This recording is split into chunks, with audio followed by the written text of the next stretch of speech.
On est dans le 26e jour. 26e jour. Maintenant, on a parlé hier, quand on a le cours d'avant, c'est ce qu'on n'a pas le droit de parler sur un rachat de Kaviachol, la Shonara. Maintenant, est-ce qu'on a le droit de parler sur les enfants? Les bourgs al yeladim. Assour, les daber, la Shonara al yeladim. Af, qui rov bnei adam mevinim, chez yeladim am yeladim. Même que, Beder Klal, on est toujours indulgent avec les enfants. C'est un enfant laisse. Même si un enfant laisse parler du la Shonara sur les enfants, c'est bayati, c'est problématique.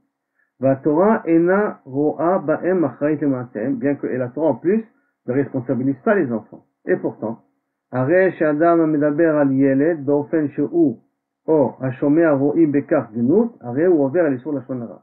Mais si quand tu parles sur un enfant que toi tu vois ça comme quelque chose de négatif, ou celui qui entend il voit ça comme quelque chose de négatif, alors à ce moment-là ça rentre dans la définition du la shonara.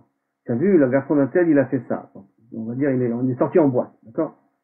Il est sorti en boîte, c'est négatif, d'accord? Maintenant, c'est un enfant, ou en dehors d'Ama, il est parti à une plage publique. C'est négatif.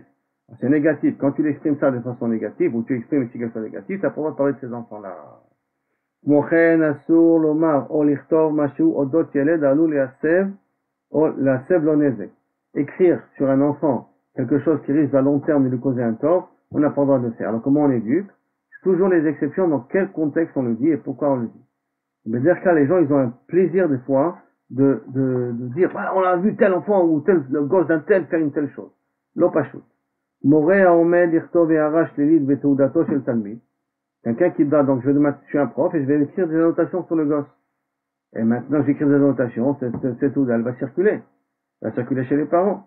Donc, avant qu'il écrive une arash l'élite dans le touda de l'enfant, il y a tsor les regabiyar erba ashpaata chez la yarazo. Il réfléchit bien sur l'influence qu'aura cette notation que tu vas écrire. Alatido shel hayeled, hen miprina chinuchit, hen miprina b'gia b'sikut parnasato. Chad v'shalom, que peut-être plus tard, ça va être pogia sur la parnasa de cet enfant-là. Ou des parents, ou un iloy diama. Des fois, avant d'écrire une annotation dans un but constructif, toujours le but, je suppose que dans le but constructif, bien réfléchir avant d'écrire. Ofen domé à la morim l'inol b'adinut ou bezirut meruba, par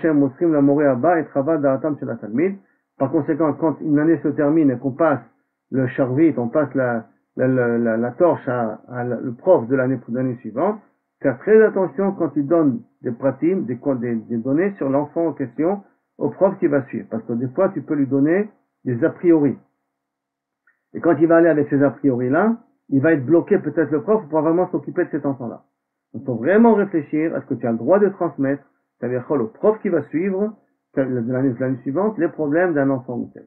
Et je sais, Hachem, j'ai vu au Talmud Torah en tout cas où que mon fils il était, que chaque fois, je dis est-ce que vous avez parlé avec le prof de l'année précédente? Il me dit non, moi je prends les élèves comme ils sont et je travaille avec eux comme ils sont. Je veux pas avoir d'a priori et ça c'est bien parce que ça rentre effectivement dans le din du Lashon Hara sur les enfants. Il faut faire très attention. Vraiment, il faut que quand on doit faire une annotation là-dessus, on doit avertir, avec des pincettes, que ça cause pas de tort à l'enfant, que ce soit plutôt vraiment constructif qu'autre chose.